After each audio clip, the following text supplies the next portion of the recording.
Good afternoon, friends and family around the world. This is Barney with Enoch Global Services, here with your global update on January 8th, 2026.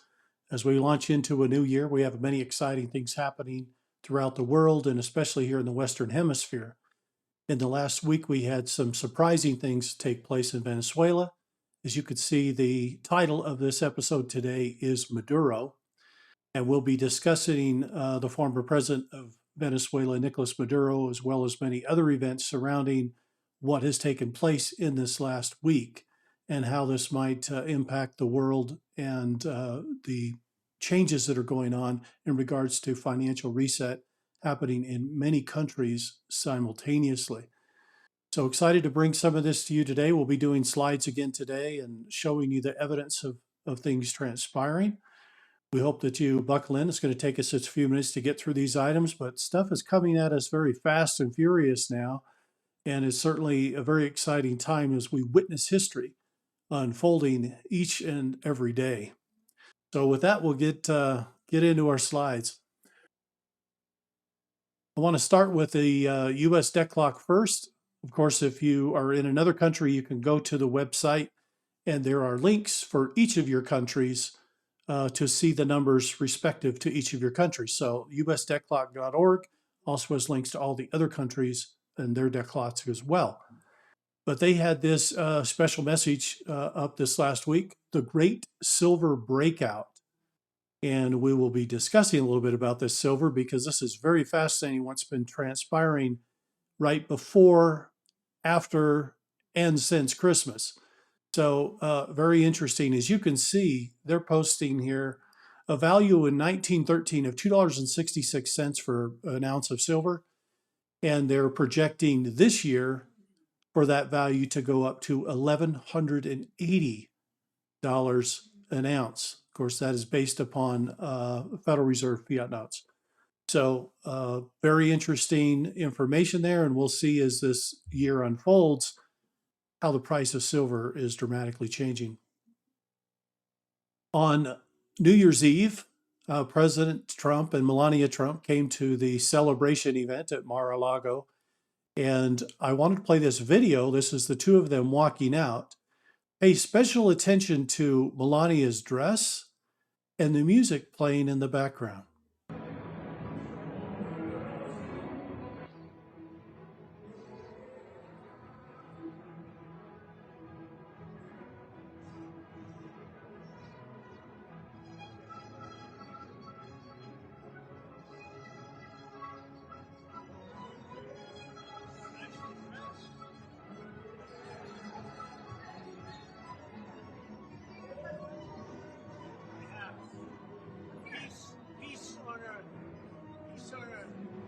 You can come in if you'd like.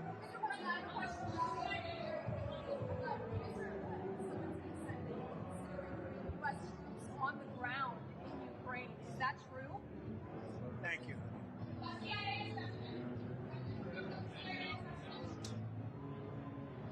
So as we see, Melania is wearing a silver dress, and they're playing the theme of the Lone Ranger in the background, otherwise known as Hi-Ho Silver.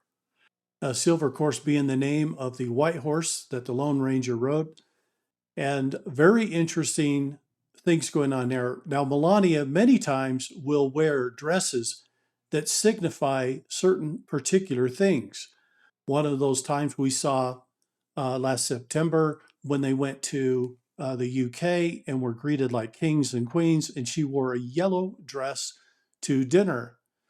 The color yellow in the nautical flags is 17. So many times you need to pay attention to the things that she's wearing because she tends to give us a clue, if you will, about things to come. And for this one, it was silver, which brings us to the next slides. Let's take a look here.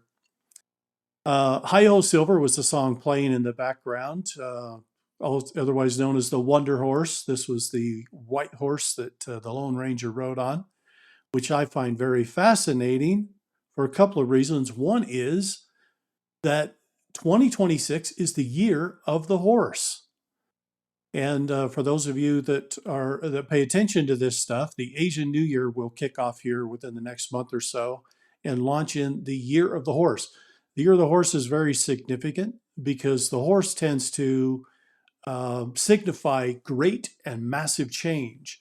So I think we're going to see some incredible things take place here in 26 as we're starting the new year and the year of the horse. So very exciting. Another message popped up on the debt clock 2 days ago, and it was this special message: stop a crime in progress. The Fed, counterfeiting, money laundering, racketeering, and fraud.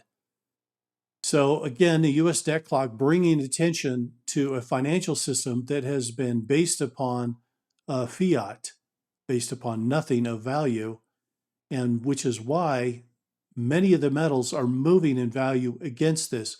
Fiat only has the value that people perceive it to have. And so as we look at these currencies throughout the world that are all based on fiat, it's very interesting as we watch the price of metals, gold and silver in particular, but there's many metals, copper, palladium, and other things that are also moving, even nickel, that have been moving in prices based upon scarcity and quantity. So last night I had a conversation with John Michael Chambers. We'll be posting that on our channel here, hopefully within the next day or so. And we talked extensively about silver and why was silver important and what is going on with silver that's so strategically important right now. FinGen AI posted this. There are some reports that on December 23rd, 20:47 a.m., 3 cargo planes departed Caracas to Miami carrying 847 tons. Let me go back. 847 tons of silver 5 hours before the Venezuelan mines went offline. Silver futures in New York jumped 7.8% in just 4 minutes. 72 hours earlier, silver options had exploded by 2,847%. Someone knew. 847 tons of silver leaves Venezuela a week before the takedown. Very interesting. Where does it go? Predominantly went to Russia and China. These are two countries that were looking at revaluation of currency and backing a new currency with metals, but are kind of skating on the edge of whether they had enough to cover that. It looks like they now do have enough metals to cover a new currency printing. So we will certainly watch how this unfolds. Asian guy, which is referenced here in this quote, talked a lot about these silver quantities.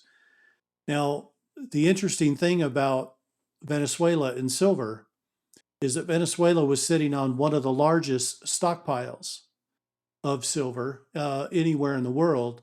Now we're finding out it's 847 tons that left Venezuela.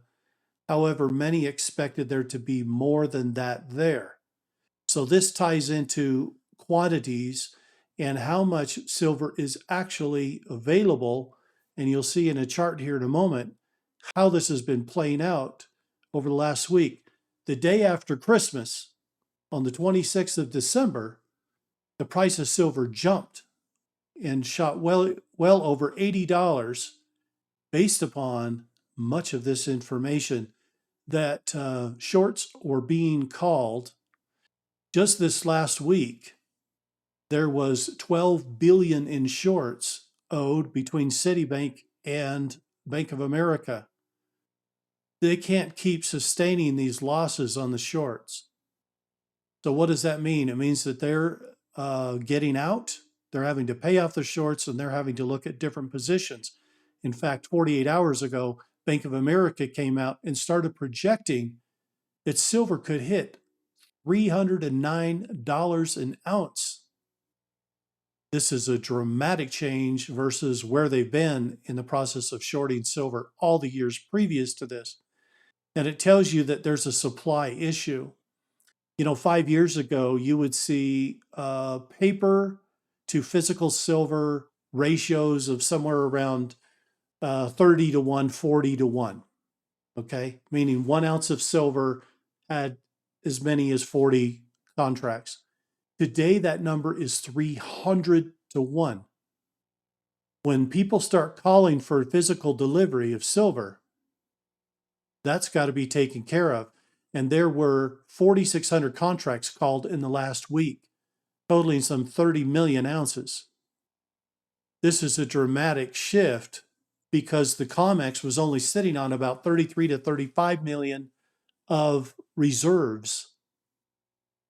So we're going to have to see how this unfolds, particularly as we get to the 90-day futures contracts, when a lot of these come due in March. What's going to happen when March comes around and they cannot deliver? It's going to be very interesting. Today, the price of silver is showing $76, so it pulled down from its peak. If you look at this chart is for the last month. So you can see a huge escalation right up to the day after Christmas, okay? When it hits a peak over $80, hits $82, then it comes back down, it jumps up again, and then it hits another peak between the new year and today. Now, within the last 48 hours, China has raised the margins on futures up to 18%. This means that banks need to hold a larger portion of liquidity to cover their positions in these futures contracts with silver. This is very interesting because when you raise those margins and the banks have to hold more capital, collateral to cover that, it tends to push the price down, which is what we saw in the last couple of days. This is not unusual and is certainly a reaction to the raising of the margins. We had a similar raise of the margins right after it hit that peak of $82 before, which then pulled it back. So it's very interesting as we watch these ups and downs. There's a lot of games being played, particularly in the banking sector, with this metal. And there's some things I want to point out here that I think is very important to understand, particularly as it relates to silver versus gold and some other metals. If you look at the cost of getting silver out of the ground, it used to be that if you had a rich ore, you could see anywhere from 4 to 5 ounces per ton of ore material processed. Today, most all that rich ore has already been gone through, and now we're looking at lower numbers, 1 to 2 ounces per ton. What does this mean? It means it takes more money, more expense, more effort to get the same silver out of the ground. Silver at $76, where it sits today, is barely breaking even. There's not enough money in that to incentivize a mining company to pull more silver out of the ground. Let's say it jumps to $100. What's going to happen? Then you're going to have some companies that are saying, hey, maybe we can get back in the silver game because there's now enough money there that it makes sense for us to do this. Why is this something to look at? Because inflation has affected everything, and that includes the cost of diesel that you put in the tractors and bulldozers that pull the stuff out of the ground. It includes all the processing, the electricity costs, everything that goes into that refining. And this is a strategic metal. Within the last month, the Trump administration has declared it on the precious strategic metals list. What does this mean? It means that it needs to be protected because it's very important, not just as a show of collateral, a backing of wealth. It's important industrially, cannot be understated.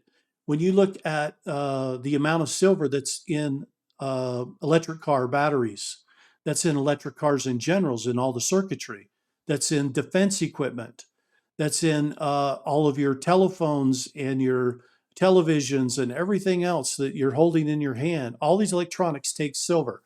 The big explosion of solar panels and the solar industry over the last 10 years has used huge amounts of silver. So the demand for silver has been higher than the actual mining production per silver for 5 straight years. What does this mean? It means we've been dipping into reserves for 5 years. How long before the reserves are empty? And there seems to be indications right now, Bank of America stating silver could go to $309 an ounce isn't a small thing. It means they are seeing a problem. And the problem is, where is it? Where are the inventories of silver? How can we keep holding this up? We can't keep pushing the price down, or we can't get more production. In the last 12 months, the annual production of silver that was been mined all over the world is 2% lower than the previous 12 months. That's not a good trend, particularly a metal that's in such high demand industrially.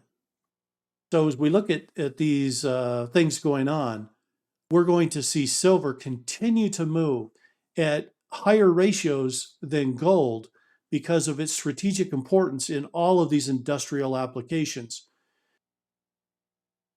If you get to a point where paper contracts are called, and let's say the banks are backed into a corner and they can't deliver physical silver 90 days from now, let's say it's March, what's going to happen?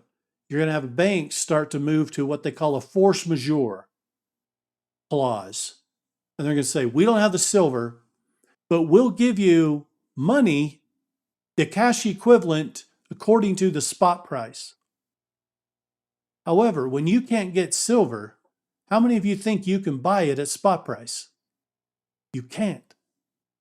You can't get silver today at spot price. I challenge anybody to find it. Okay? So the reality is there's always a premium, and those premiums jump when there's scarcity and there's tight inventories. And that's what we're beginning to see right now is the inventory shrinkage is now on full display, and everybody's saying, we can't hide this anymore. We can't keep playing the paper games because at the end of the day, somebody's going to call for delivery. Now, in the spring, as we get into March, April, stuff like this, most of your large manufacturing companies, they're going to be looking at their allocations for the year. They're going to say, okay, for the next 12 months, we're going to need this much allocation of silver in our circuitry and everything else we're doing. All your high-tech companies, NVIDIA, everybody, okay? What are they going to do? They have to produce chips. They have to produce electronics.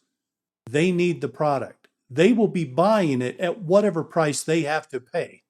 They'll simply pass the value increase down to the customer. But they're going to have it or they can't produce a product. So we're running into a situation where bankers are playing this game where they think maybe they could get out of the squeeze by just paying people off with cash. But the problem is some people need the metal. They need it or they can't produce the product. So you're looking at a very interesting dynamic that's happening throughout the world right now, specifically to silver and its quantities. We saw the same thing a few years ago with nickel and some other metals where suddenly the lack of supply caused massive price increases and it went crazy. But there's going to be other metals that are going to be affected too, copper and other things. As we launch into the golden age, there's a whole lot of construction projects that are coming online. Many of these are building of new factories and things like this, at least in the US. Nearly 20 trillion has been committed in new manufacturing facilities. That's a lot of construction jobs. So what's used in constructions? Copper wire, copper piping. These things don't just come out of thin air, right? You've got to mine it. And many times silver is a byproduct or a secondary metal that comes out of copper mines. So copper may be the predominant activity in a copper mine, but as they refine that and get that copper out, they'll have some silver, they'll have some gold, they'll have some other things that'll be secondary metals that'll come off of this. And so that's been feeding the silver supply up to this point. However, we need prices to get higher for mining companies to feel like there's enough money in the game that they can actually get in it. $76 isn't the number. They need to see triple digits, or there's not money there to even do it. Now let's say that it hits 120 and they decide, yep, there's some profit in there. We can go get into silver mining now. The permitting process typically takes 7 to 9 years. So if you have 10 new mines try to go online over the next year, they won't be able to, not unless there's intervention on a governmental level to speed up those permits. Because if we're waiting 7 to 9 years to get more supply of metal, we're in trouble. So hold on to your silver. This isn't going anywhere. And the demand for it is only climbing week after week. So let's keep an eye on this. There's a lot going on here, folks. Silver is the big story as we launch into 26. But the next big story, of course, is going to be Maduro, which we'll get into in here in just a minute. Before I switch over to Maduro, I want to talk just a little bit about crypto and Ripple in particular here.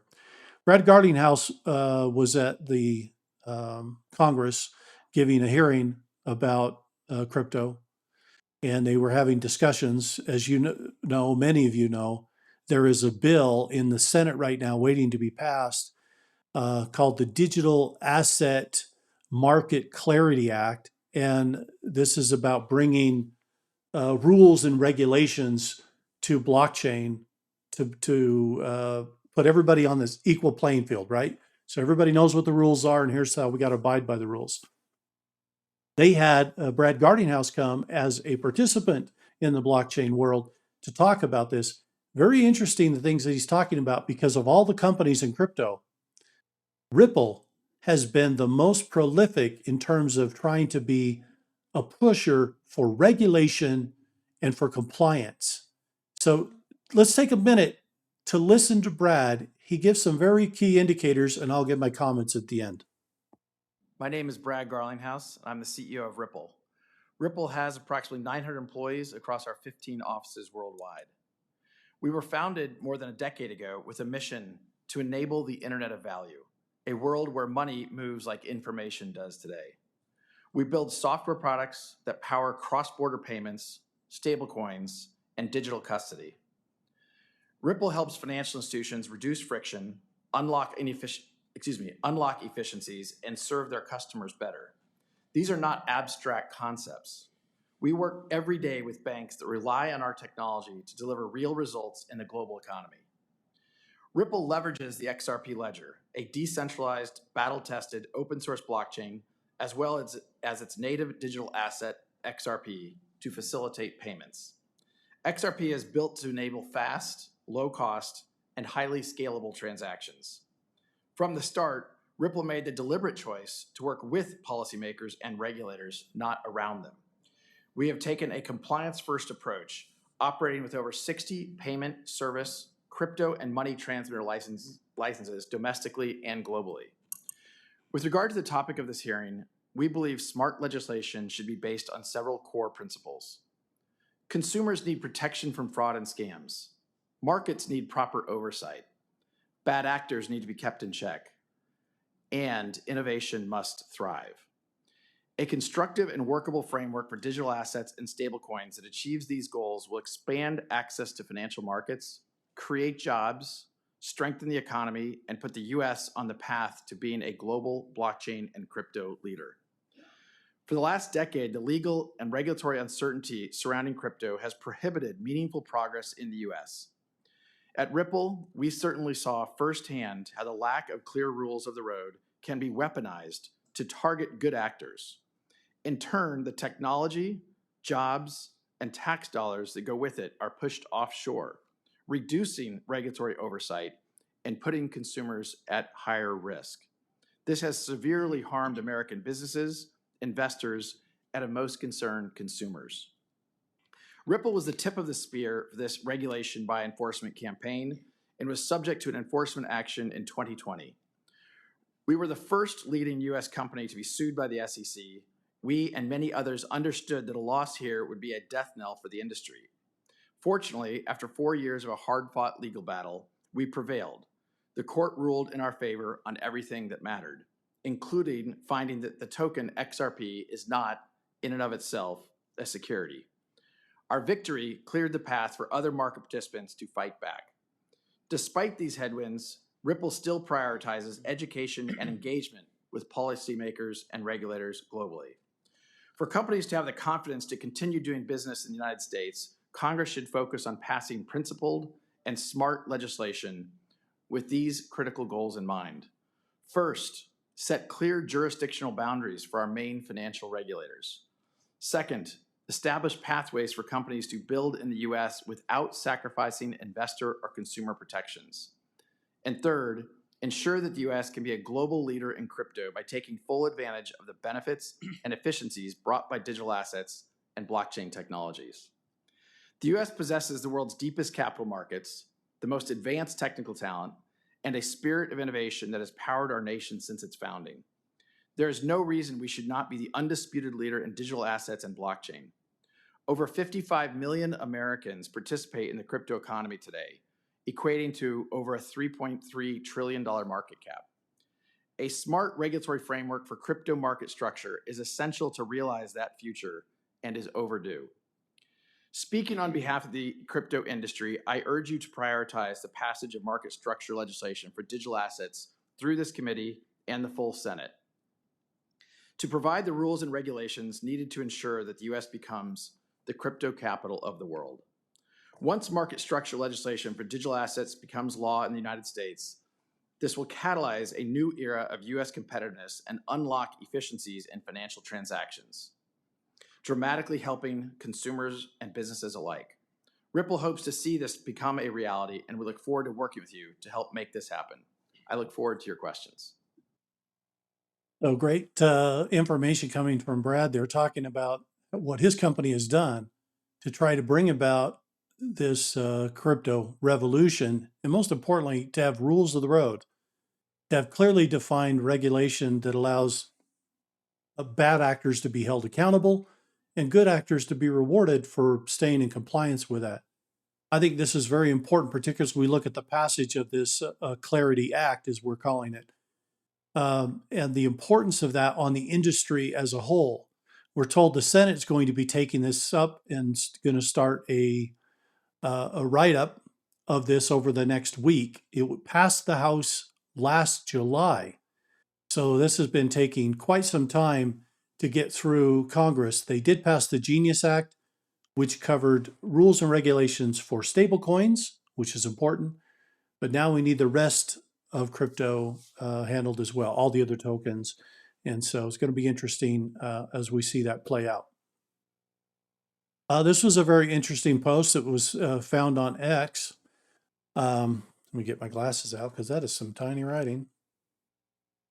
This is shocking. The U.S. collects $2.4 trillion in income tax, but spends $1.5 trillion on fraud. If we didn't have to pay for fraud, only 900 B would be needed to be collected. This means anyone with less than $500,000 a year in income could pay literally zero in income tax. Isn't that incredible? Ever since Doge got started this last spring in cleaning up government inefficiencies, fraud, waste, and abuse, it's been amazing the amount of detail that's coming out of these investigations, and how much money they're actually finding is just utterly thrown away. So I thought it was an important thing to take a look at, and I'm glad that attention is being brought to this, because what's important is the running of our country, not necessarily running a fraud. We don't want any fraud going on anywhere. And so we hope to see less of this going forward.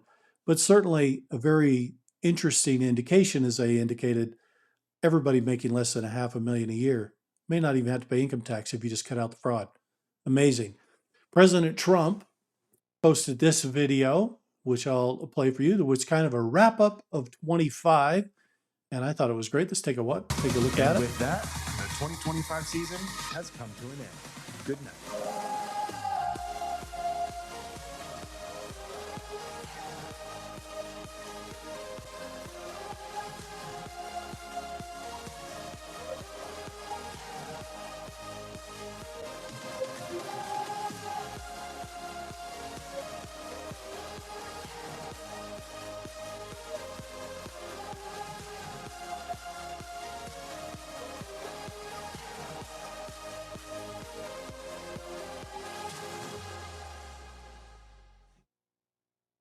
So we get this indication with Melania's dress that silver is going to be the big thing this year. And then they posted this video that's kind of a wrap up of 25. A year ago, we did a podcast talking about what was coming, and many were asking, when's the revaluation of currencies going to occur and all of this stuff. And at that time, I indicated, this was 12 months ago, I indicated that we had 18 months to get everything concluded by the birthday of our nation, which is July 4th of 26. Now we have 6 months left, of course. And how are we doing?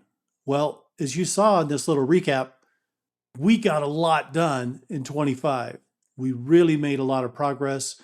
It's looking very good that perhaps we can finish up the last remaining items over the next 6 months and actually hit that target, which I'm quite excited to see and to see what happens. Right after Trump posted this, he posted another video that gave some indication of more action to come in 26, which plays into our title of Maduro. Take a look. Hold the line. Stay with me. Brothers.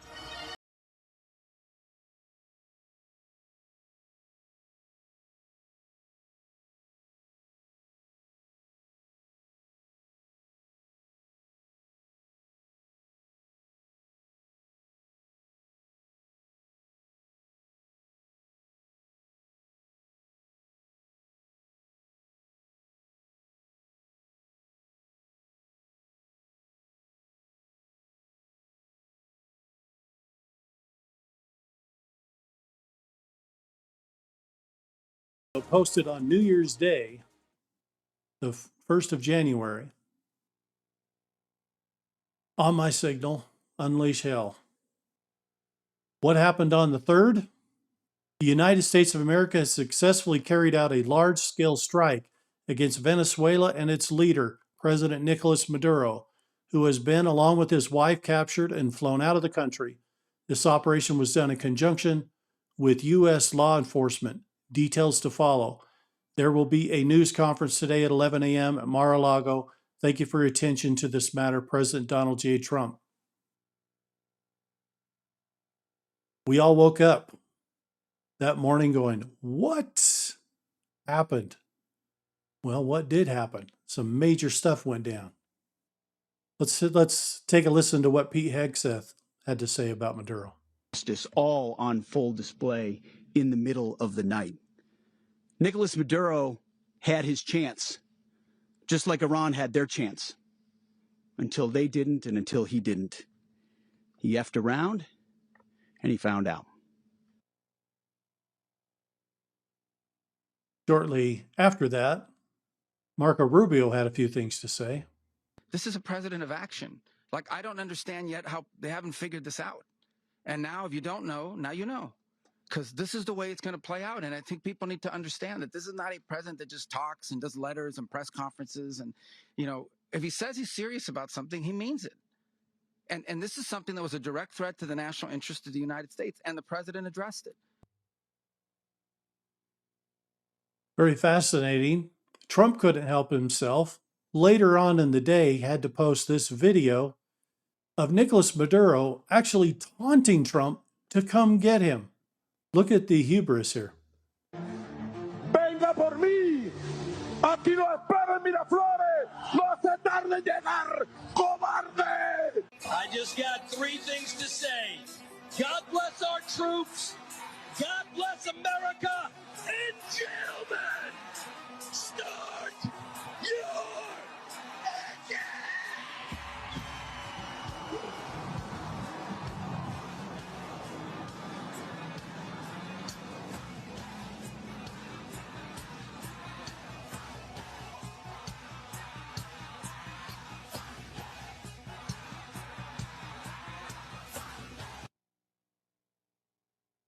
Okay, as if that wasn't enough, a little bit later in the day, Trump posted another video with classic rock and roll attached.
Very interesting there. Of course, John Fogerty, fortunate son, very fascinating as we watch this video unfold. As the debriefing would take place with Congress, we would find that many members of Congress would come out of that meeting in absolute awe that the U.S. could pull off such a strategic operation of this and not lose one life of any of our military forces. It was unbelievable, the precision and the complexity of his mission. So what does this mean for the world? What does this mean as we look forward in a place where there is no Maduro running Venezuela? Why did we title this episode Maduro? Maduro is about many things. Earlier, I talked about the silver. That's important, of course. But Venezuela was sitting on the largest deposits of oil of any country in the world. 300 billions of barrels. 300 billion barrels of oil. Can you imagine this? So here they are sitting on all of this oil and silver and other strategic assets. And all of that is going to adversaries and potential enemies of the U.S. So what we saw take place here was actually a reactivation of what's been known as the Monroe Doctrine, going all the way back to the 1800s. And that is that any country in the Western Hemisphere within the area of responsibility of the U.S., which in this case it means North and South America, the Americas, the U.S. is saying, if you are engaged in activity with enemies of the U.S., we are coming after you to shut that down. We are not going to allow this a national security issue.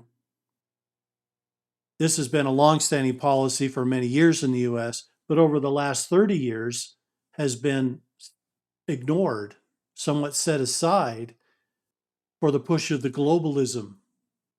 Let anybody do anything they want to do. This is why the U.S. took control of the Panama Canal and moved China out of there. When the U.S. went to get Maduro that night, just 2 hours previously, he was in meetings with China. There's a lot more going on here than oil and silver.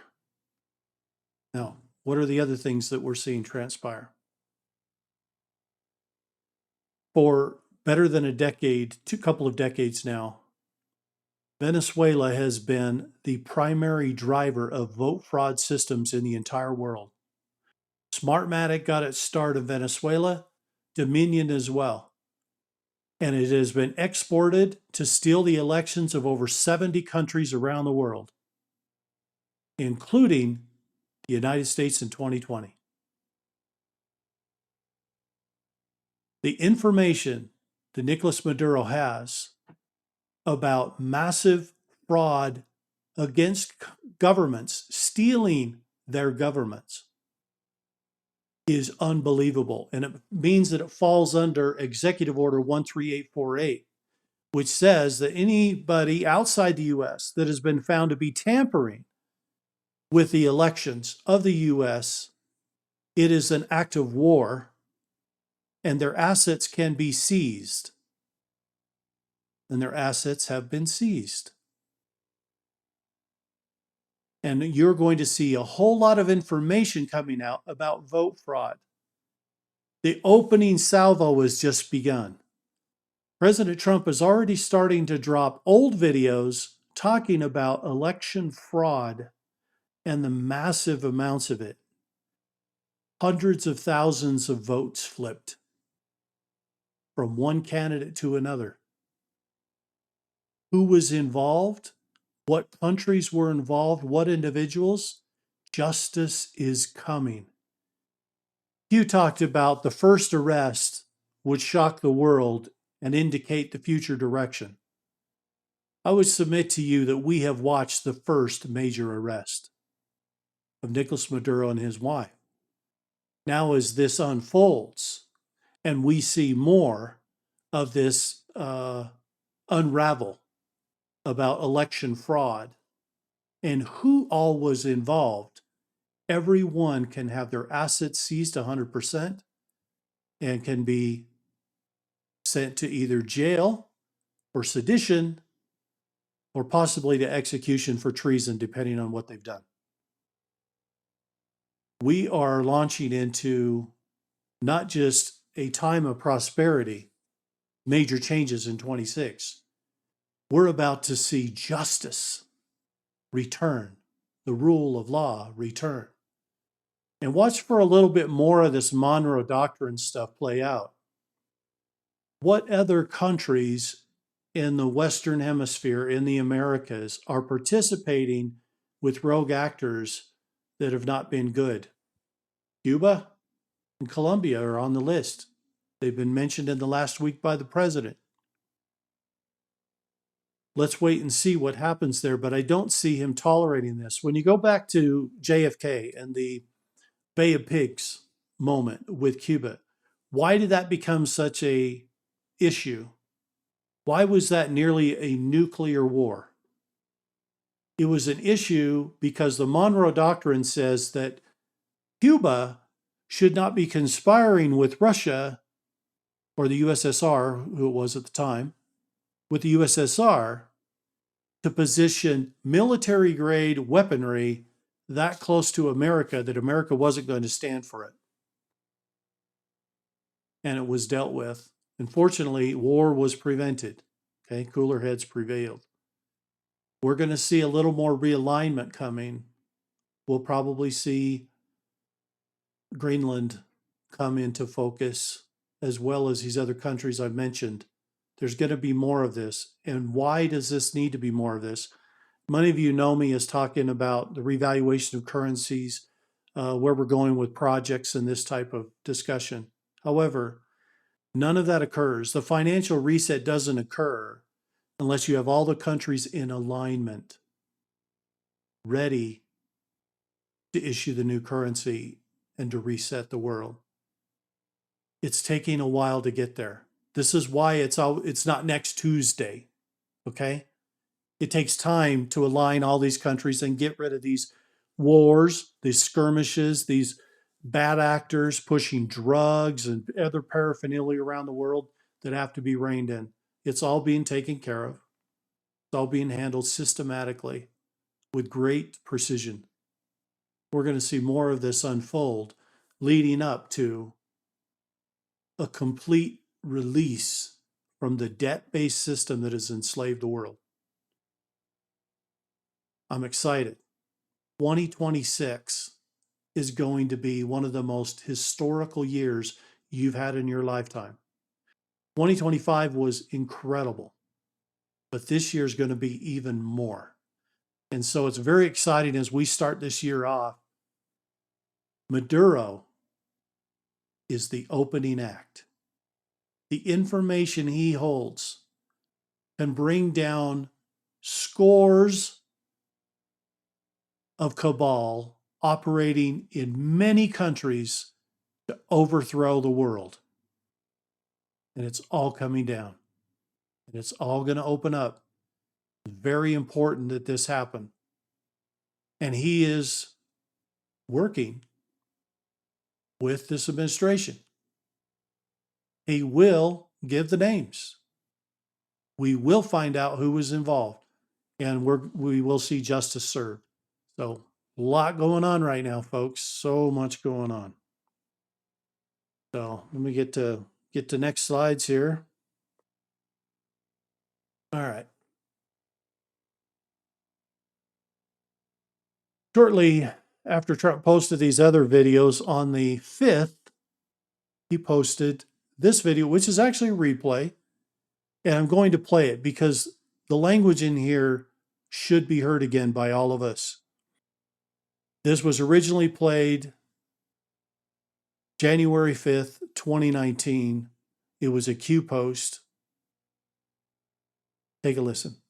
Is about replacing a failed and corrupt political establishment with a new government controlled by you, the American people. The Washington establishment and the financial and media corporations that fund it exist for only one reason: to protect and enrich itself. The establishment has trillions of dollars at stake in this election. For those who control the levers of power in Washington and for the global special interest, they partner with these people that don't have your good in mind. Our campaign represents a true existential threat like they haven't seen before. This is not simply another four-year election. This is a crossroads in the history of our civilization that will determine whether or not we, the people, reclaim control over our government. The political establishment that is trying to stop us is the same group responsible for our disastrous trade deals, massive illegal immigration, and economic and foreign policies that have bled our country dry. The political establishment has brought about the destruction of our factories and our jobs as they flee to Mexico, China, and other countries all around the world. It's a global power structure that is responsible for the economic decisions that have robbed our working class, stripped our country of its wealth, and put that money into the pockets of a handful of large corporations and political entities. This is a struggle for the survival of our nation, and this will be our last chance to save it. This election will determine whether we're a free nation or whether we have only the illusion of democracy, but are in fact controlled by a small handful of global special interests rigging the system, and our system is rigged. This is reality. You know it, they know it, I know it, and pretty much the whole world knows it. The Clinton machine is at the center of this power structure. We've seen this firsthand in the WikiLeaks documents, in which Hillary Clinton meets in secret with international banks to plot the destruction of U.S. sovereignty in order to enrich these global financial powers, her special interest friends, and her donors. Honestly, she should be locked up. The most powerful weapon deployed by the Clintons is the corporate media, the press. Let's be clear on one thing. The corporate media in our country is no longer involved in journalism. They're a political special interest, no different than any lobbyist or other financial entity with a total political agenda, and the agenda is not for you, it's for themselves. Anyone who challenges their control is deemed a sexist, a racist, a xenophobe. They will lie, and then again, they will do worse than that. They will do whatever's necessary. The Clintons are criminals, remember that. This is well documented. And the establishment that protects them has engaged in a massive cover-up of widespread criminal activity at the State Department and the Clinton Foundation in order to keep the Clintons in power. They knew they would throw every lie they could at me and my family and my loved ones. They knew they would stop at nothing to try to stop me. Nevertheless, I take all of these slings and arrows gladly for you. I take them for our movement so that we can have our country back. I knew this day would arrive. It's only a question of when. And I knew the American people would rise above it and vote for the future they deserve. The only thing that can stop this corrupt machine is you. The only force strong enough to save our country is us. The only people brave enough to vote out this corrupt establishment is you, the American people. Our great civilization has come upon a moment of reckoning. I didn't need to do this, folks, believe me. I built a great company, and I had a wonderful life. I could have enjoyed the fruits and benefits of years of successful business deals and businesses for myself and my family, instead of going through this absolute horror show of lies, deceptions, malicious attacks. Who would have thought? I'm doing it because this country has given me so much, And I feel so strongly that it's my turn to give back to the country that I love. I'm doing this for the people and for the movement, and we will take back this country for you, and we will make America great again.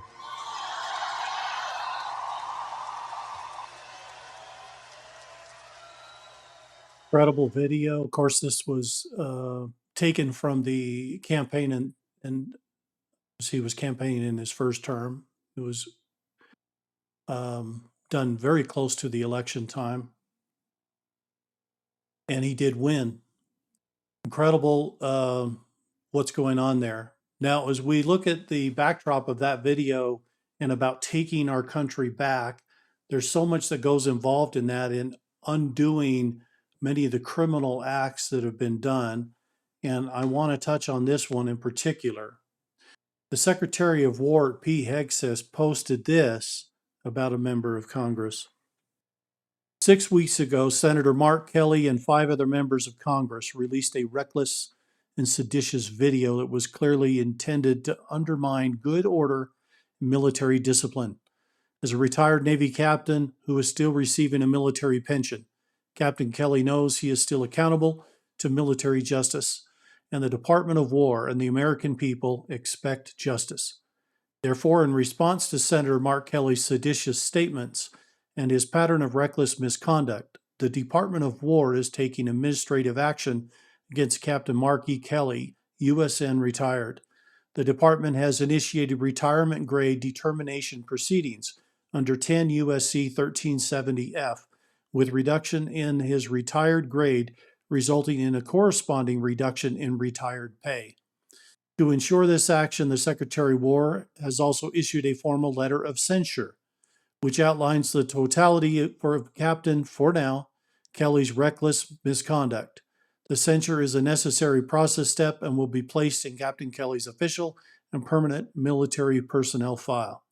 Captain Kelly has been provided notice of the basis of this action as 30 days to submit a response. The retirement grade determination process directed by Secretary Hegseth will be completed within 45 days. Captain Kelly's status as a sitting U.S. Senator does not exempt him from accountability, and further violations could result in further action. These actions are based on Captain Kelly's public statements from June through December of 2025, in which he characterized lawful military operations as illegal and counseled members of the armed forces to refuse lawful orders. This conduct was seditious in nature and violated Articles 133 and 134 of the Uniform Code of Military Justice, to which Captain Kelly remains subject as a retired officer receiving pay. We're not messing around anymore, folks. Not messing around anymore. And the president had more things to say about the military-industrial complex, which we may have touch on a little bit later. Also this week, boy, there's so much going on, guys. Today, the Trump administration is proud to announce the United States of America updated childhood vaccination schedule. The schedule is rooted in the gold standard of science and widely agreed upon by scientists and experts all over the world. Effective today, America will no longer require 72 jabs for our beautiful, healthy children. We are moving to a far more reasonable schedule where all children will only be recommended to receive vaccinations for 11 of the most serious and dangerous diseases. Parents can still choose to give their children all of the vaccinations if they wish, and they will still be covered by insurance. However, the updated schedule finally aligns the United States with other developed nations around the world. Many of these are European. Congratulations to HHS Secretary Bobby Kennedy, CDC Acting Director Jim O'Neill, FDA Commissioner Marty McCary, and CMS Administrator Dr. Oz, NIH Director Jay Bhattacharya, and all of the other medical experts and professionals who worked very hard to make this happen. Many Americans, especially the Maha moms, have been praying for these common sense reforms for many years. Thank you for your attention to this matter. So no more excessive vaccinations. This puts us in line with other countries like Denmark and others throughout Europe in regards to vaccination schedule. This was very interesting as the Dow Jones closes at an all-time high, up nearly 600 points on the news of Maduro being captured. And this is very fascinating as the markets continue to do very well in the United States. Regardless of the actions of this president, everything seems to move to a more upward trend in terms of the progress of the markets. So, very fascinating. The markets are certainly giving a nod to this presidency, saying they appreciate what's going on. Another thing that occurred this week is Governor Tim Walz of Minnesota coming under fire for a lot of fraud going on throughout the state of Minnesota, announced he would no longer be running for re-election of governor of Minnesota. Of course, memes began to pop up all over the internet. This is one such meme. It was picked up and shared by Ildonato Trumpo. Of course, it says "stop it" with many laughing emojis. Let's see what it has to say, because some of these are actually kind of funny. Hey guys, it's Tampon Tim. I just want to let y'all know I won't be seeking re-election. I got a nice job offer from Tampax, to help them develop male tampons and shit like that. So I'm just going to go ahead and do that before all this Somali fraud shit blows up in my face and Trump sends in the National Guard in the middle of the night to arrest me and my crazy liberal bitch wife, the one with the crazy eyes. Anyway, we had a good run. Oh, and FYI, Kamala is an alcoholic and she's completely retarded. Toodaloo. Of course, this is just generated by AI and is somebody having, fun at the jest of these individuals. However, what is truthful is that the fraud campaigns that have been going on in the state of Minnesota are coming home to roost, and there's more of this playing out. Catherine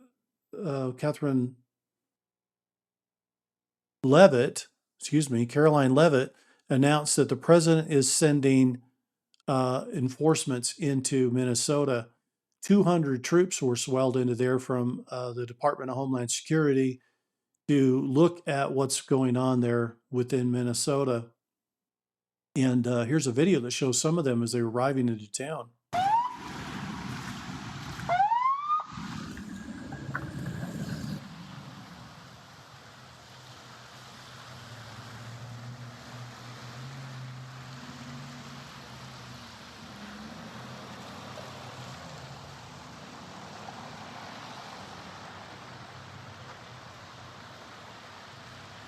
There was a hearing held this week in the Congress talking about the fraud going on in Minnesota, where they had some of the Minnesotan state representatives there to represent the state.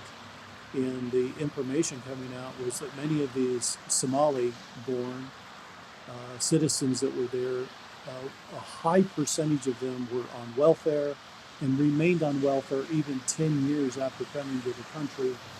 And in fact, a dramatically higher number, I'm talking like 87% on welfare versus other Minnesotans, maybe around 10 to 13%.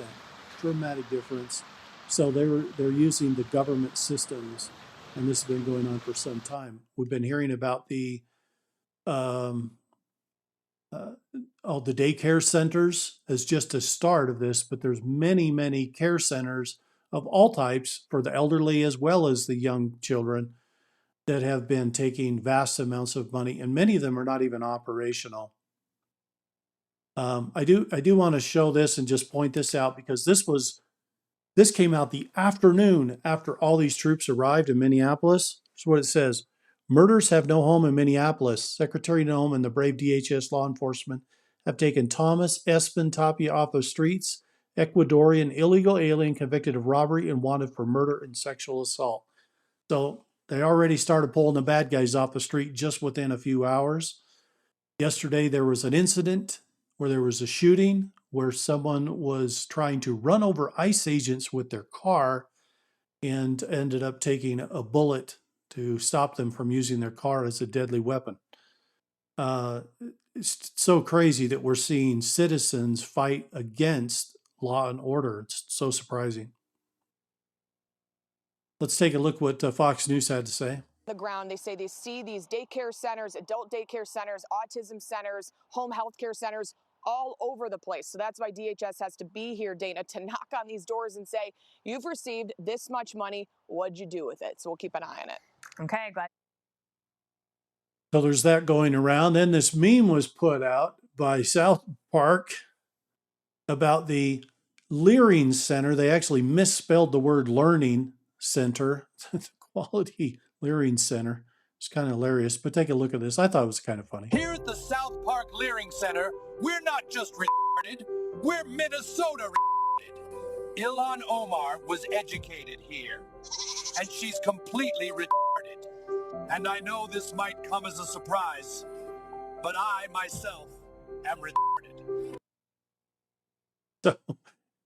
So there's no end to this stuff. And I think it's just the beginning of what we're going to hear about the fraud in Minnesota. But even more shocking than that is the fraud levels in California, Illinois, New York, and many of these other blue states are even off the charts larger than even Minnesota is, if you can even imagine that. Let's take a look at this example from California. His home state, saying under Governor Gavin Newsom's leadership, it has become the, quote, fraud capital of America. And we have team coverage. Our national correspondent, Alana Austin, is on Capitol Hill with more on the investigations into Tim Walz. But we start with correspondent Heather Myers, who has more on what is going on in California. A rainy day out there on the West Coast. Heather, what can you tell us? Well, good afternoon to you, Katrina and Andrew. This latest report was issued by the state auditor, and that's a nonpartisan position. That state auditor now puts 8 state agencies on a high-risk list of agencies to watch out for things like fraud and mismanagement, as well as waste. Here's a look at that 92-page report. Newly added to the high-risk list is California's food stamp program. If the state doesn't get the improper payments under control, it could cost an extra $2.5 billion. Also on there is the Department of Finance, which was tasked with giving out COVID relief funds. Critics say $32 billion of that was taken by fraudsters. Then there are infrastructure issues like California's deteriorating dams and also the high-speed train that's already cost taxpayers $18 billion without a single section of track complete. Other reports cite $24 billion spent on the homeless issue that critics claim the state lost track of. More recently, there's a report that says California cell phone users paid a surcharge for years to upgrade the state's 911 system. Here's Congressman Kevin Kiley talking about what happened to that plan. That after spending $650 million on that system, the state is totally scrapping it and starting over, completely wasting the money because the technology doesn't work. Mind you, we are very close to Silicon Valley in Sacramento, and yet the government can't figure out how to make basic technology perform. So the fraud is everywhere. It's much like that thing I showed earlier in the program, that there's so much fraud that if you wiped out the fraud, you wouldn't even have to have income tax. Isn't it unbelievable what's going on? So incredible stuff. And this is going to keep happening until it's shut down. I do think Doge has worked very hard, but Doge in DC isn't enough. We need Doge in every state, right? We need to actually clean up each of these states and these departments. Again, this is also financial cleanup. This is the Secretary of the Treasury talking about how they're cleaning up the financial crimes. At President Trump's direction, the Treasury Department is utilizing all tools to stop terrorist cartels, drug smugglers, and human traffickers. In line with that effort, I'm announcing a new data-driven border operation to help root out potential cartel-related money laundering from the U.S. financial system.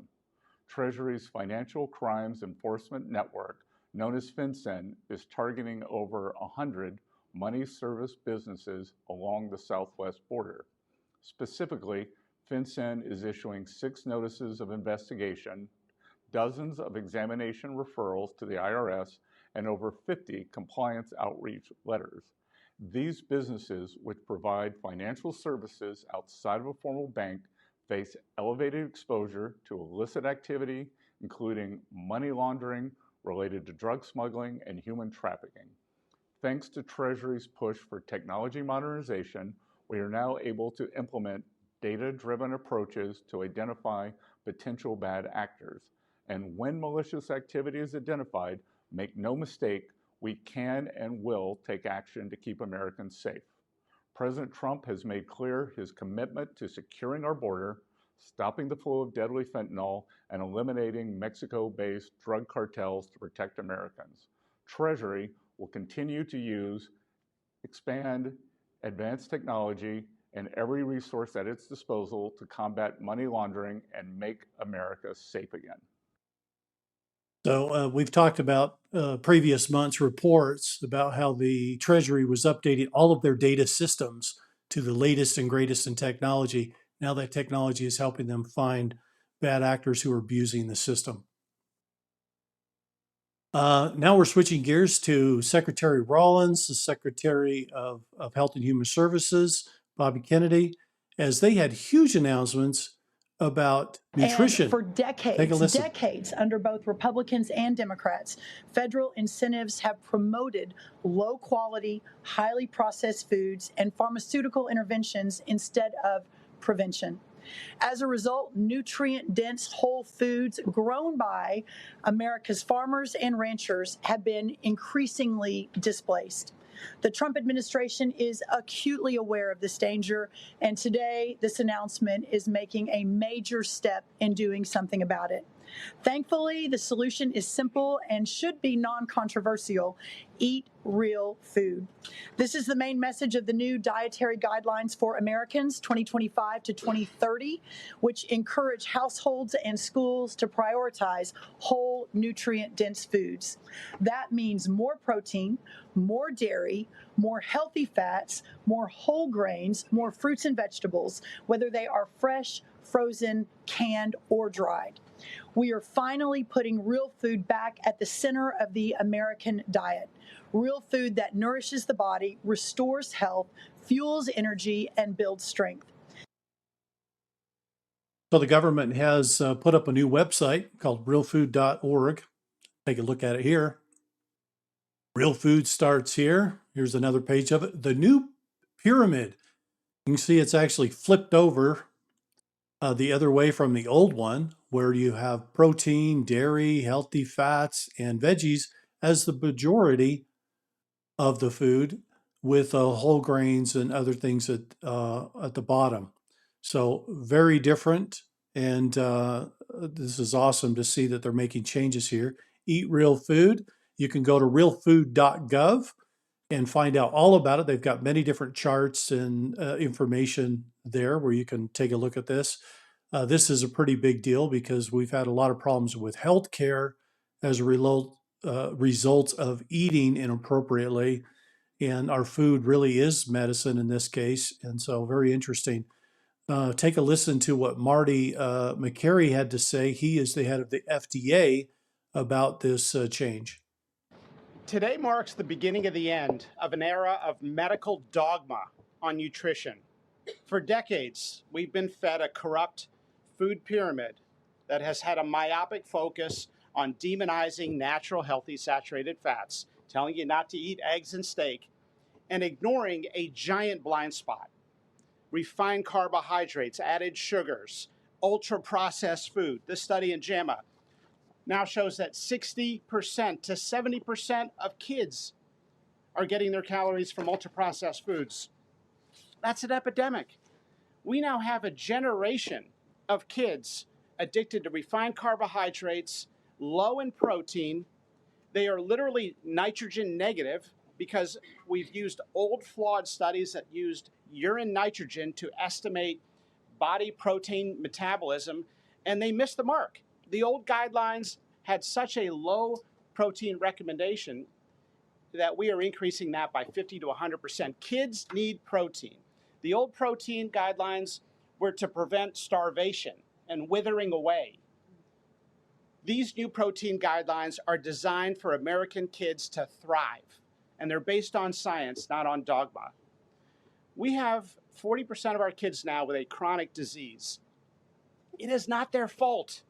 This is something that is the result of bad advice from the government and a medical establishment that for decades peddled research from a flawed 1960s model. Today, we are setting the record straight. This is not a willpower problem of our nation's kids. This is something adults have done to kids, and we're going to fix it.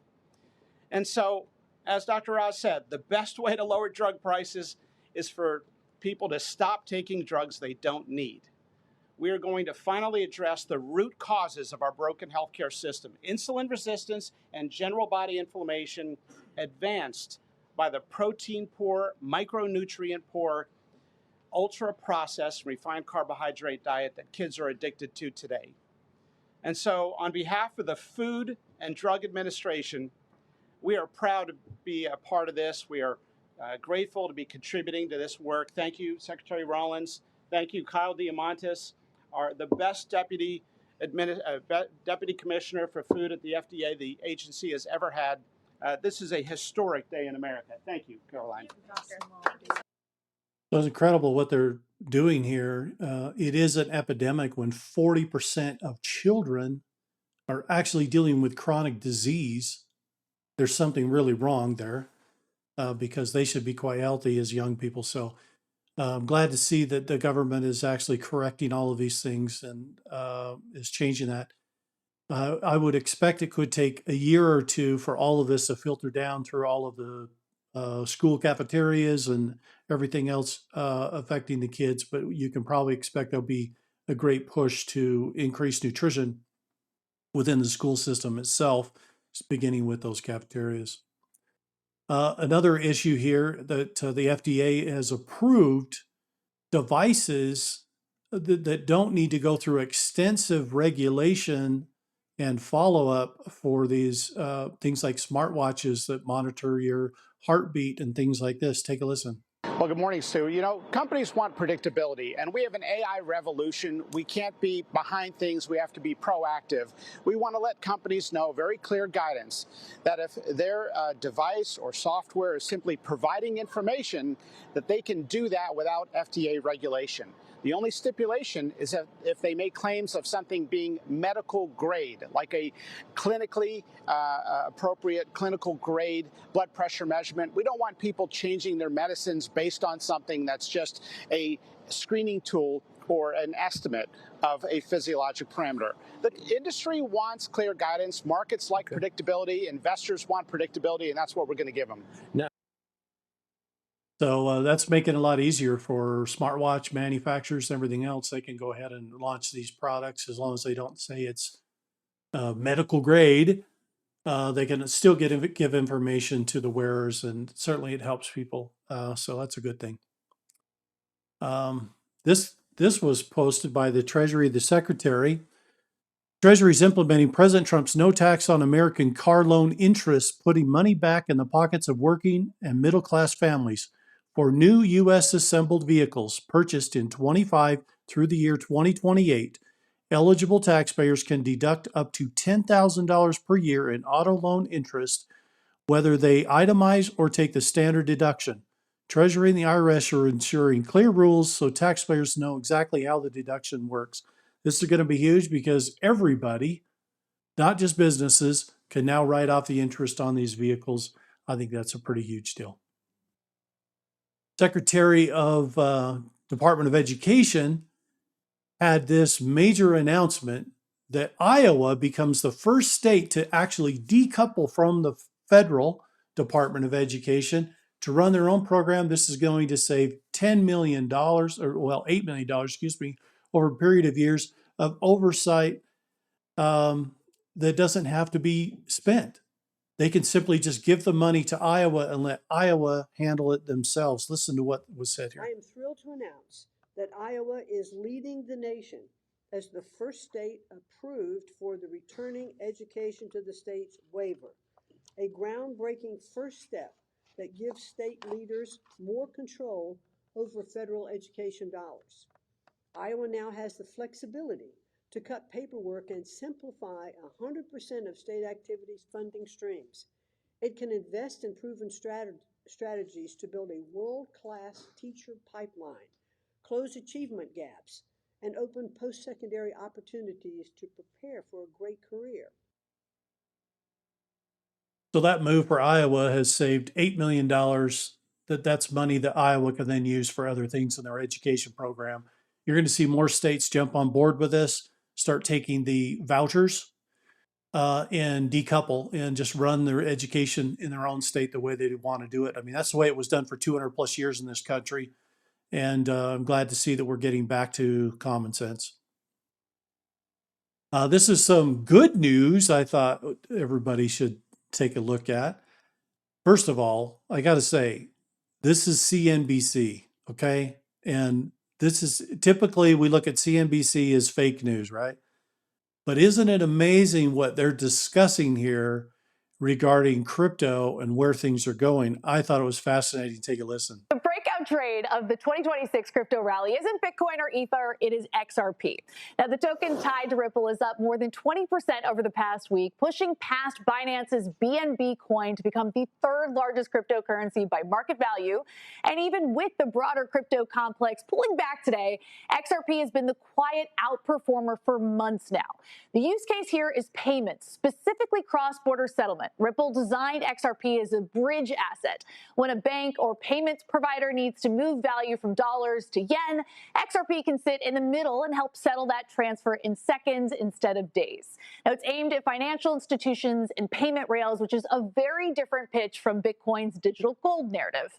And unlike stablecoins, which are basically tokenized dollars, XRP is trying to be the exchange layer that moves value between currencies. So money's moving into XRP for three big reasons. First, the regulatory overhang has finally cleared. Ripple has fully wrapped up its SEC fight as of August. Second, it's a less crowded trade than Bitcoin or Ether. And third, the flows have held up. Even during the Q4 dip, investors kept adding to XRP-focused funds, while Bitcoin ETF flows fell with the price.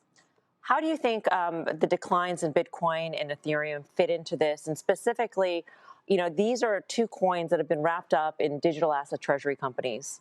And so there's this whole concern that there's going to be forced selling. So there's sort of that dynamic hanging over, just the decline in those assets in particular. And so maybe it's not surprising that investors are seeking an alternative within the crypto space. Well, precisely. In 9 days from now, the MSCI is going to decide whether names like Strategy can remain as part of the index. You might see other forced selling as part of that. And then you've got XRP, where there's just a lot more upside. And yes, they're coming from a lower base, but that's part of why when you saw the spot Bitcoin ETF selling off in Q4 and all these net outflows, XRP accumulation was quietly gaining momentum. I like the narrative on XRP, but I'm questioning the timing. Like, to have banks doing cross-border payments and settlements with the blockchain, to me, still feels like quite a ways away. I mean, right now, there's a lot of talks at the Bank for International Settlements and in other multinational institutions about how do we have interoperability? How do we make this work? They haven't even figured out what the rails look like, what the rules of the road look like. Europe and the U.S. don't agree. God knows what China wants to do. So are you buying it now knowing that, again, I feel like a broken record here with my copper comment, it's going to go down and up a lot before this is not a straight line at all. I feel like it's more of a hedge against the decision coming from MSCI. I think that's part of it. Certainly, they want to be the SWIFT of the international banking system. But at the same time, we're waiting for, to your point, rules of the road. And so the crypto market infrastructure bill, which we've been talking about for a full year now, is still in the markup stage in the Senate. But that is what a lot of pent-up demand is, meant to come from when that is passed. It'll open up the doors to what Wall Street can do with respect to custodying these coins. As we see the Senate finish up their markup period with this bill and try to get it passed and to the president, you're going to see a whole lot of changes taking place within the crypto land, and you're going to see a little more clarity. Of course, that's what we call the bill, but it's going to bring a lot of clarity and kind of settledness to the industry as we get this finished. And that's not only going to be important in our nation, it's going to be important throughout Europe and many other nations who are also working on legislation to handle and properly deal with cryptocurrencies. The United States posted this from the White House, withdrawing the United States from international organizations, conventions, and treaties that are contrary to the interests of the United States. They listed 60 organizations that they have withdrawn from. And I want to go to the second page here because this is a lot of UN organizations. I'm going to read these for you. The UN Collaborative Program on Reducing Emissions from Deforestation, UN Conference on Trade and Development, UN Democracy Fund, UN Energy, UN Entity for Gender Equality, UN Framework Convention on Climate Change, UN Human Settlements Program, UN Institute of Training and Research, UN Oceans, UN Population Fund, UN Register of Conventional Arms, UN System Chief Executives Board of Coordinators, UN System Staff College, UN Water, and UN University.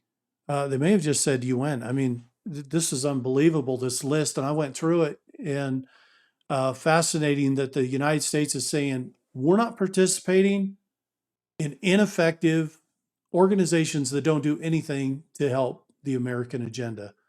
So massive changes going on there coming from the White House. This meme's going around. Daily Meme Team put this video together. I thought it was very good. I wanted to share it with all of you. It's about 3 minutes long to really help you kind of get a grasp of all that's happened over the last many years. And it kind of sums it up in 3 minutes. I think it does a great job. Let's take a listen. Let's tell a story about one of the greatest psyops in history.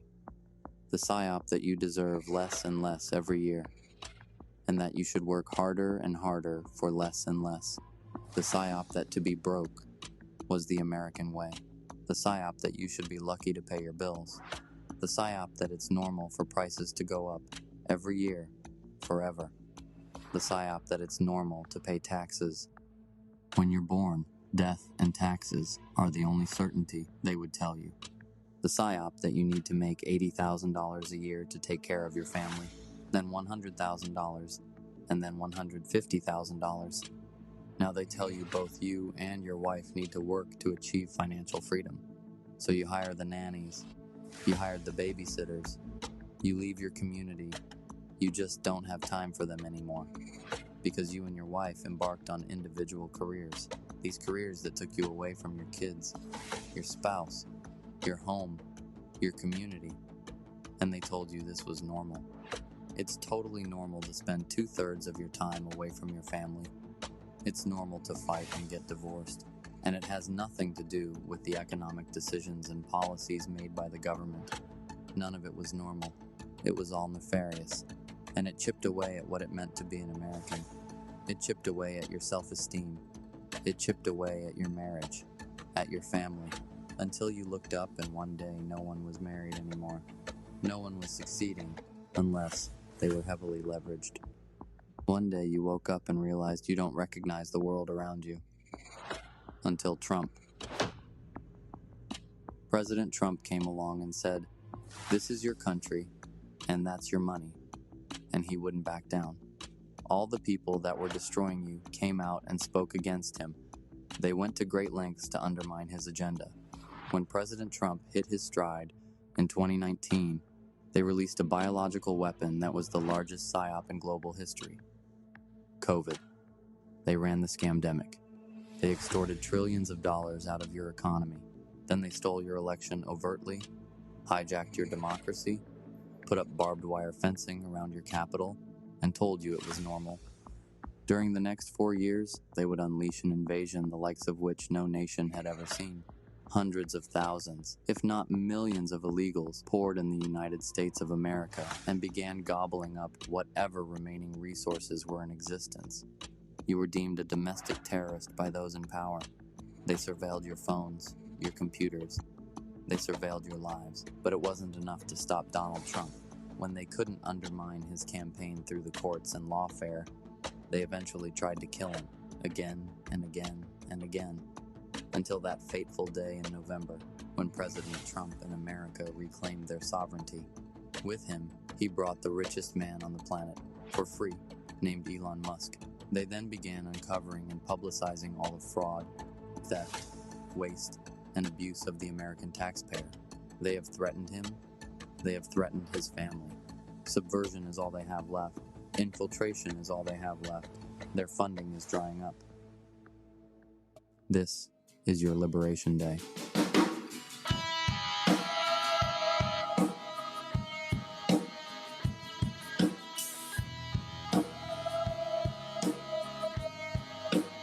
Thank you to the Daily Team for producing this video. I thought it was a good recap. You know, a few episodes back, we had an episode called The Great PSYOP, talking about how all of this that was done was a massive PSYOP upon the American people. So it is good to get a grasp on everything that's happened and what's occurred, and to realize that it's not normal, it's not what should be done, and it isn't being done. This is some more good news. I just love sharing the good news, and it seems to be coming left, right, and center anymore. Holy smokes, President Trump just cut the U.S. trade deficit in half, the lowest in nearly 2 decades. Even CNBC is in total shock. Buckle up, this is unreal. 29.4 billion negative number. We cut it in half. In March, it was 136 billion of deficit, now under 30 billion. We haven't been that small in a long time. Take a listen to what they said here. Buckle up. This is unreal. The movement in this number, minus 29.4 billion. We cut it basically in half. We cut it in half. Just consider this. In March, it was 136 billion. Right now, it's a whisker under 30 billion. We haven't been that small in a long time. I don't have enough records here to go back that far, but you're going back a ways. And here's the news on why it moved lower. As more factories come on board and we get more production coming out of the U.S., you'll continue to see those deficits of trade come back into line. This is an important event, because you need to get the trade deficits balanced in order to have a reset financially, particularly if you're wanting various nations to be at one-to-one with each other. It's important that those trade balances work, okay? So running deficits is not a good thing. Getting back into the land of balanced, if not even some surplus, would be a very good thing in terms of trade balances. So again, good news. Just want to share the good news there. As we wrap up here, I've got a couple of memes I'm going to share. This one's from Ildonado Trumpo. I told you to get more popcorn. Could you even handle it? So we'll wrap up with a couple of meme videos here. This will be fun. Oh, look, I gotta get some.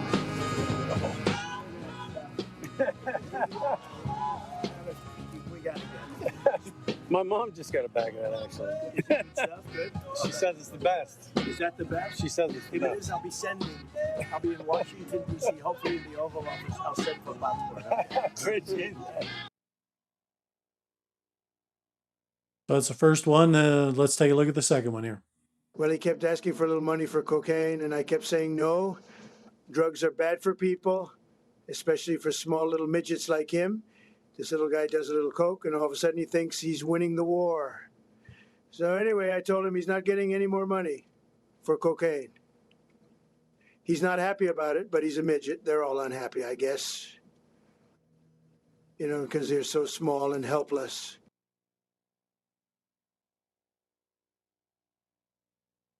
Of course, this is President Zelensky from Ukraine. They had a meeting recently, and it went well. Of course, that isn't what was actually said. Of course, these are AI generated memes.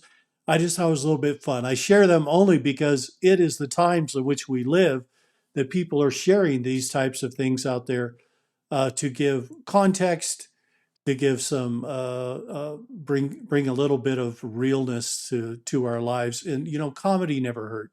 It's okay to laugh a little bit and have a little fun, because we're going to cry otherwise. And I think we live at one of the greatest times in history. We're launching into the golden age. Can't wait as great amounts of abundance will be unleashed in the second half of this year. And it's going to be absolutely incredible. 26 is going to be amazing. So as we wrap up this episode today on the 8th of January, Maduro, we're going to hear a lot more from Maduro, a lot more about election rigging, election fraud, how various governments were stolen all over the world, how a lot of this stuff that was done to various countries was actually done by people that weren't actually elected. to those positions and that it was done against the people. And you're going to find a lot of that happened throughout the epidemic, the COVID epidemic situation, and much of that. So as we close out here, there's still getting emails from people saying, "Is there can they get some time with me? They want to consult with me about maybe their humanitarian projects." I do have a calendar available with some limited time that I have made available for that specific purpose. So if you're one of those that's wanting to get a hold of me to speak specifically about maybe your projects and what you're doing and what's going on with your life and where you want to go with RV funds, et cetera, you can go to the website. It's enochgs.com. Towards the bottom of the homepage, in the middle, I think there's a link there that actually gets to the calendar schedule where you can do that. Now, for a limited time, I have told everyone here at Enoch to take away the normal price for those consultations and to make it a donation. I can't guarantee you that's going to be up for too much longer, and that's partly just due to the crunch of time. There's only so much time in the day that I can allocate to that, and so I'm trying to get to as many people and help as many as I can. I know everybody's in a real squeeze right now, so you can, for a limited time, you can get an appointment time with me for simply making a donation. So if you're wanting to do that, to take advantage of it before that offer does go away. Thank you so much from around the world. Many of you that listen into these reports every week. Sorry, I didn't have one last week. I was down with the flu and was flat out. It was bad. Feeling much better now, as you can tell, and so glad that we could do one today. And we will have another update again next week on the current goings on of the world as we bring in the new golden age. And until next week, I hope you have a wonderful day, a wonderful rest of your week. And may there be joy, happiness, and most importantly, prosperity in this new year for each and every one of you. Thank you so much. Have a wonderful day. We'll see you next week. Thank you. Bye-bye.